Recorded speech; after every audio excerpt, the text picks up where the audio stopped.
नमस्कार दोस्तों, स्वागत है आप सभी का आपके अपने चैनल अमन प्रे एजुकेशन में। जैसा कि फ्रेंड्स, आज है आपका 26 जून को आपका एसएससी सिलेक्शन फेस्टिवल का आज लास्ट डे है। जो कि सेकंड शिफ्ट का एग्जाम समाप्त हो गया है। सेकंड शिफ्ट में आपके 25 जीके जिसके प्रश्न पूछे गए थे, उनमें से अधिकतम रियल प्रश्न मिल गए हैं।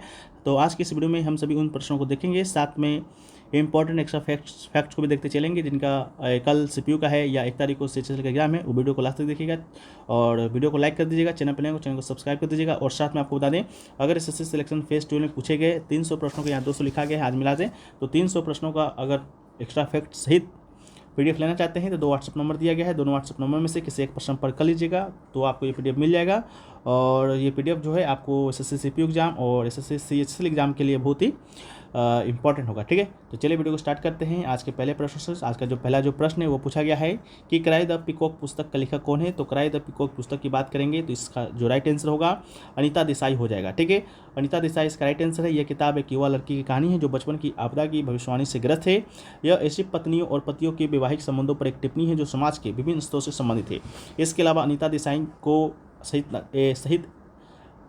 साहित्य अकादमी पुरस्कार भी इस पुस्तक के लिए नहीं बल्कि उनका उपन्यास था ऑन द माउंटेन के लिए 1978 में मिला है।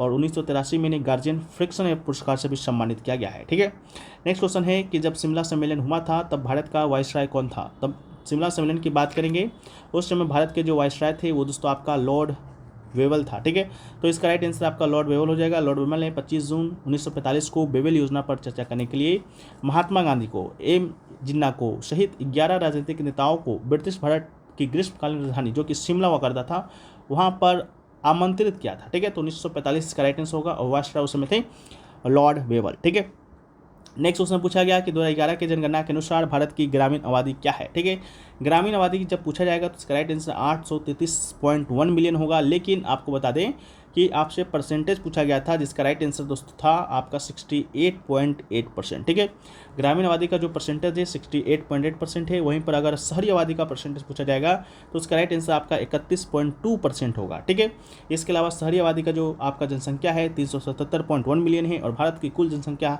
आपका 2011 की जनगणना के अनुसार 1210.2 मिलियन है। ठीक है,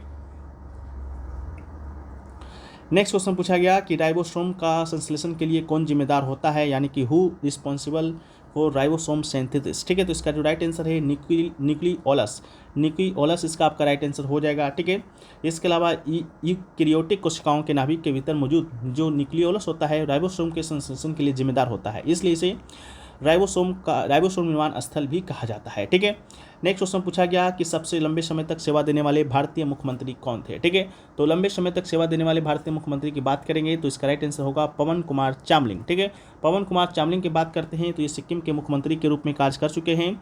इन्होंने कुल जो कार्य किया था आपका 24 वर्ष 165 दिनों तक आपके लगातार सिक्किम के मुख्यमंत्री के तौर पर इन्होंने कार्य किया है। ठीक है, उसी प्रकार बात करेंगे दूसरे नंबर पर कौन है, तो दूसरे नंबर पर दोस्तों आपका नवीन पटनायक जी हैं।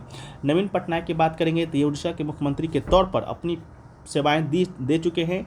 5 मार्च 2000 से लेकर 12 जून 2024 तक, यानी कि अभी हाल ही में इन्होंने इस्तीफा दिया है और कुल 14 वर्ष 99 दिनों तक ये अपनी सेवाएं दी हैं। ठीक है, नेक्स्ट क्वेश्चन पूछा गया कि फायान भारत में किसके शासनकाल में आया था। तो फायान की बात करेंगे तो जो फायान है वो दोस्तों आपका चंद्रगुप्त द्वितीय के शासनकाल में आया था। तो इसका राइट आंसर आपका चंद्रगुप्त द्वितीय इसका राइट आंसर हो जाएगा, जिसका चर्चा हमने पहले बहुत सारे वीडियो में कर चुके हैं। ठीक है, फायान कुमार जी कैसे थे चंद्रगुप्त द्वितीय के शासनकाल के दौरान 5वीं ईस्वी में भारत आया था। उन्होंने बौद्ध धर्म ग्रंथों की प्रमाणिक प्रतियों की तलाश में भारत की यात्रा की। उनका यात्रा विवरण बौद्ध किंवदंतियों, मठों और मंदिरों के बारे में जानकारी प्रदान करता है। उन्होंने भारत को एक कुशल प्रशासक के साथ एक शांतिपूर्ण देश के रूप में वर्णित किया है। ठीक है, साथ में कुछ और आपके विदेशी यात्री को देखें जो आपके एग्जाम के लिए इंपॉर्टेंट है। तो एक आपका है डेमा सोच, ठीक है, जो मिस्र का यात्री था। बिंदुसार जो कि मौर्य काल का शासक था उसके शासनकाल में आया। मेगास्थनीज मिस्र का था। मौर्य काल चंद्रगुप्त मौर्य के शासनकाल में आया। फायान की बात करेंगे तो चंद्रगुप्त द्वितीय।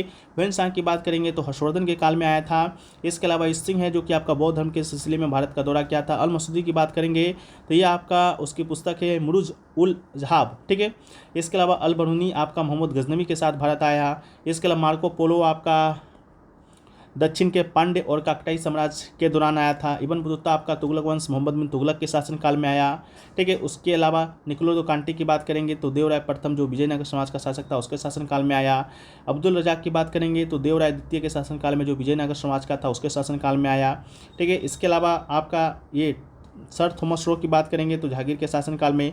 विलियम शोकीज की बात करेंगे तो ये भी जहांगीर के शासनकाल में। पीटर मुंडी आपका शाहजहां, टर्वेनियर आपका शाहजहां, निकोलो मनुष्य आपका दारा शिकोह के शासनकाल में आया था। इसके अलावा वर्नियर की बात करेंगे तो ये भी दारा शिकोह के शासनकाल में आया था, ठीक है। नेक्स्ट क्वेश्चन है कि अनुच्छेद 39 है जो कि आपका किससे संबंधित है, तो अनुच्छेद 39 या 39 की बात करेंगे तो इसका जो राइट आंसर है वो आपका हो जाएगा निःशुल्क विधिक सहायता से संबंधित है, ठीक है। अनुच्छेद 39 जो कि राज्य के नीति निर्देशक सिद्धांत यानी कि directive principle of state policy से संबंधित है। इस अनुच्छेद के अनुसार राज्य सभी नागरिकों को जीविका के पर्याप्त साधन प्राप्त करने का अधिकार सुरक्षित कराने, सामूहिक हित के लिए समुदाय के भौतिक संसाधनों का सम वितरण सुनिश्चित कराने, धन और उत्पादन के साधनों का संकेंद्रण रोकने, पुरुष और स्त्रियों को समान कार्य के लिए समान वेतन सुरक्षित कराने और कर्मकारों के स्वास्थ्य और शक्ति एवं बालकों की अवस्था के दुरुपयोग से संरक्षण, बालकों को स्वास्थ्य विकास के अवसर, सामान्य न्याय एवं गरीबों को निःशुल्क विधिक सहायता उपलब्ध कराने हेतु प्रयास करेगा, ठीक है।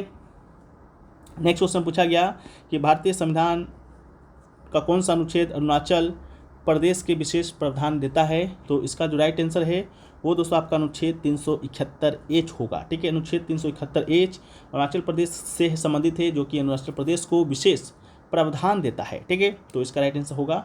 इसके अलावा अनुच्छेद 371H अरुणाचल प्रदेश के विशेष प्रावधानों से संबंधित है जो कि 55वें संविधान संशोधन 1986 के माध्यम से इसे जोड़ा गया था, ठीक है। इसमें निम्नलिखित प्रावधान दिया गया है जैसा कि अरुणाचल प्रदेश के राज्यपाल को राज्य में कानून और व्यवस्था बनाए रखने की विशेष जिम्मेदारी होगी। इस जिम्मेदारी के निर्वहन में राज्यपाल मंत्रिपरिषद से परामर्श करने के बाद अपने व्यक्तिगत निर्णय का प्रयोग करेंगे। इसका निर्णय अंतिम होगा और राष्ट्रपति के निर्देश पर राज्यपाल की ये विशेष जिम्मेदारी समाप्त होगी, ठीक है। इसके अलावा कुछ अनुच्छेद 371 है वो आपका विशेष राज्य का दर्जा प्रदान करता है। जैसा कि अनुच्छेद 371 की बात करते हैं तो ये आपका महाराष्ट्र और गुजरात के विकास हेतु राष्ट्रपति इन राज्यों के राज्यपालों को कुछ विशेष दायित्व सौंप सकते हैं। उसी प्रकार 371A नागालैंड को कुछ विशेष दर्जा प्रदान किया है। उसी प्रकार 371B असम का, 371C मणिपुर का, 371D और E आंध्र प्रदेश का, 371F सिक्किम का, 371G मिजोरम का, 371H अरुणाचल प्रदेश का, 371I गोवा को और 371J हैदराबाद और कर्नाटक क्षेत्र के 6 पिछड़े जिलों को, ठीक है। नेक्स्ट क्वेश्चन पूछा गया आपका मिजोरम के फेस्टिवल से संबंधित कि चेराव जो फेस्टिवल है वो आपका कौन सा राज्य में मनाया जाता है, तो चेराव फेस्टिवल आपका मिजोरम में मनाया जाता है। तो इसका राइट आंसर आपका चेराव अगर पूछा होगा तो मिजोरम ही होगा।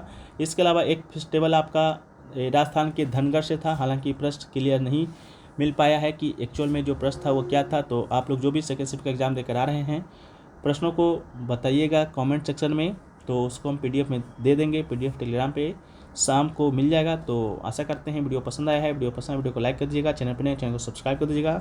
मिलते हैं हम लोग नेक्स्ट वीडियो में, जब तक के लिए जय हिंद।